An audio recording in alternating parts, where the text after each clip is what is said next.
Euro 14 es algo que, como dijo Guillermina McDonald, ni en dictadura se atrevieron a hacer tal cosa.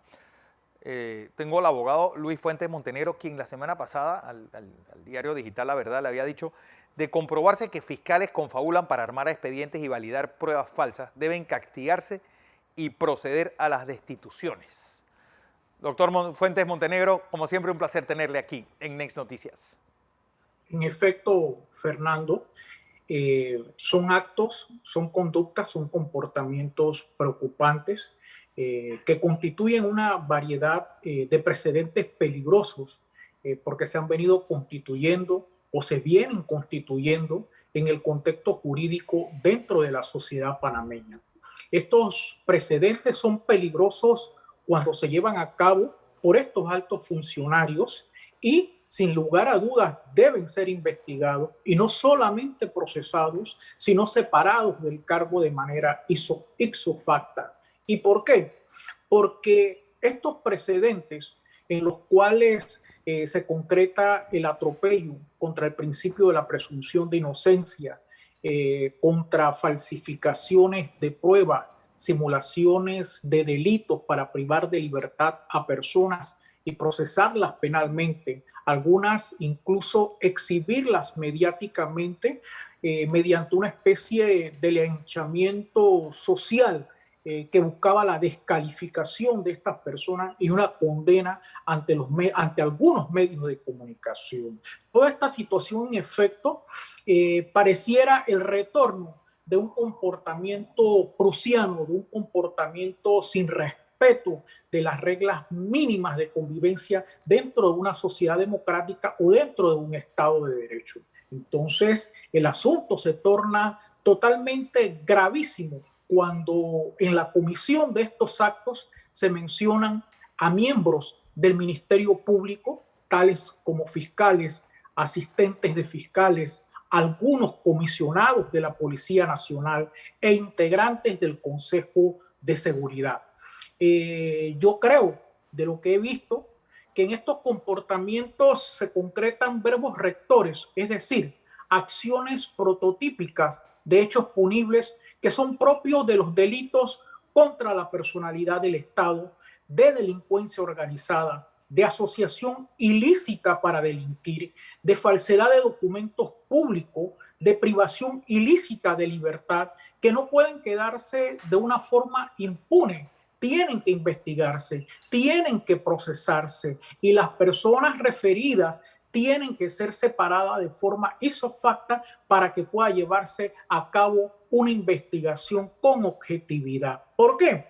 Porque si esto ocurre en casos que se le ha denominado, yo estoy en contra de esta denominación de alto perfil, contra personas que pueden tener, por ejemplo, en el caso tuyo, Fernando, que fuiste sacado en horas laborables, ejerciendo tus labores profesionales para responder a un caso rotundamente inventado, en el caso de algunos amigos míos en el tema de la caja de ahorro, que literalmente acabaron con su reputación profesional, los humillaron y sin pensamiento del daño profesional y el daño reputacional que se le hace, no solamente a la persona, sino a la estructura jurídica de la sociedad, al Estado de Derecho, al principio de la constitucionalidad, al cumplimiento de la estricta legalidad. Entonces, en los procesos penales, cualesquiera sea, ninguno se puede investigar cometiéndose otros delitos o justificándose la comisión de delitos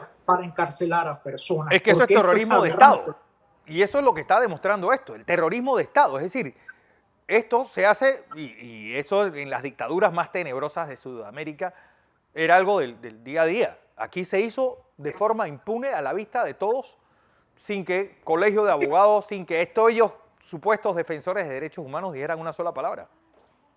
El punto es que estamos en un momento dentro de la sociedad en donde algunas personas prefieren guardar silencio, prefieren omitir criterio porque de pronto aplican, por un lado, la ley del embudo, lo ancho para algunos, lo angosto para otros. Y por otra parte, porque parten del criterio de que si ese asunto no me afecta personalmente, entonces nada debo decir. Entonces estamos en una sociedad donde de pronto el órgano legislativo, constituidos por políticos fundamentalmente, porque es un ente político fundamentalmente, no aborda estos tipos de asuntos concretos y preocupantes para la legalidad, para la constitucionalidad panameña, porque no les afectan y sin embargo son asuntos que pudieran afectarle a toda la sociedad. ¿Por qué? Porque con independencia de quiénes sean los nombres y los apellidos afectados en estos tipos de casos, se tratan de hechos que vulneran principios sagrados de la constitucionalidad. Se trata de conductas y comportamientos cometidos por altos funcionarios, quienes revestidos de esos cargos han violado las funciones y las responsabilidades que les son inherentes al ejercicio de ese cargo. Yo no concibo como un fiscal de pronto ejerciendo las funciones de fiscal incurre en delito. Yo no concibo que de pronto algún alto comisionado de la Policía Nacional o del Consejo de Seguridad incurre en estas aberraciones que son conductas prototípicas de delincuencia organizada. Entonces, son situaciones por la naturaleza que afectan no solamente a la persona en particular que fue privada de su libertad, no solamente a la persona a la cual se le humilló y se le vulneró su presunción de inocencia, sino a principios que son fundamentales para la convivencia de una sociedad que se dice ser democrática. Bueno, y la pregunta es, ¿qué sigue después de esto? Porque ya no solamente lo dicho por Euro 14, sino todo el escándalo de la Procuraduría Paralela de los Saltarín que queda pues en evidencia en casos como este. Mira, fundamentalmente se debe investigar, pero yo soy escéptico frente a esta aspiración o frente a esta necesidad de investigación penal ante estos comportamientos, ante estos actos delictivos. ¿Y por qué? Porque creo que no va a ocurrir nada en la sociedad panameña. Ellos van a seguir ejerciendo como fiscales. Algunos van a seguir y se van a jubilar como comisionados de la policía o en el Consejo de Seguridad. Ojalá, Fernando, yo me equivoque y ojalá se inicien las investigaciones que deben iniciarse para este tipo de comportamiento, porque se trata de una especie de estructura con elementos típicos de mafiosidad, en donde el agravante es que son funcionarios de altos cargos con mando y que tienen la potestad de estar apegados a la Constitución y a la legalidad, pero que sin embargo no lo han cumplido y sin embargo se han prestado para una serie de conductas o de actos que riñen con los principios, que riñen con las reglas jurídicas que deben cumplir en todo momento.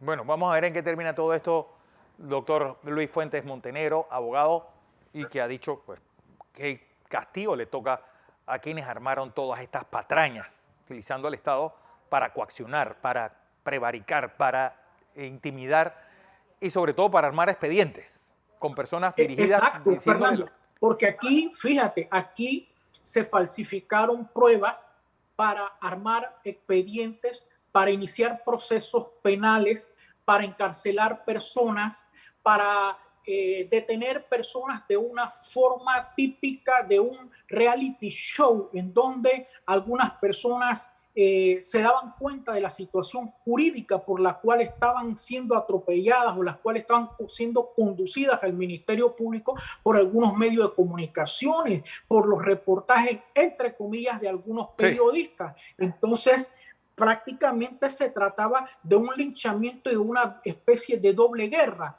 Doble guerra, uno en el marco jurídico penal iniciado por personas que supuestamente debían cumplir y aplicar la ley de manera correcta, pero por otra parte también una especie de guerra y de linchamiento mediático, porque a esas personas se le descalificaba, se inició toda una estrategia para que la opinión pública tuviese una percepción desfavorable ante esas personas. Al final del cuento, muchas de estas personas han demostrado su inocencia inocencia. Resulta que algunos estuvieron detenidos durante largas semanas, durante mucho tiempo, aunque sea un solo día, pero estuvieron detenidos y resultó que eran inocentes al final del cuento, que esos procesos habían sido amañados, que esos procesos habían sido iniciados con pruebas falseadas, en donde la falsedad de esos documentos públicos fue impulsada por los propios funcionarios que debían llevar a cabo esa investigación con imparcialidad,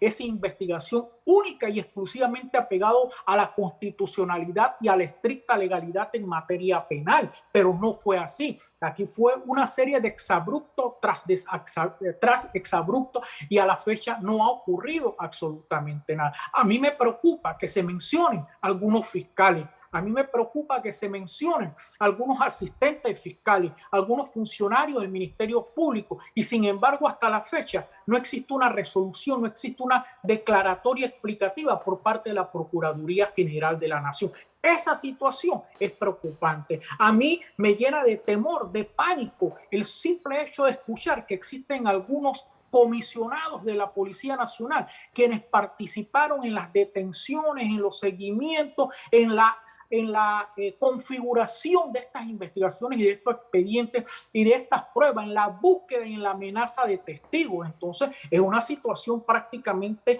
prusiana, una situación abusiva, una situación que ni siquiera en aquellos momentos de dictadura parecieran comparables. Entonces, ¿qué queda frente a esta situación? Utópicamente digo yo que debe investigarse. ¿Y por qué lo digo utópicamente? Porque te reitero, soy escéptico. No creo que de pronto pueda ocurrir en este país, en la estructura del Ministerio Público, una investigación contra estas personas. Así es. Luis Fuentes Montenegro, gracias por estar con nosotros, abogado, pues, y profesor y docente universitario. Bueno. Gracias, Fernando.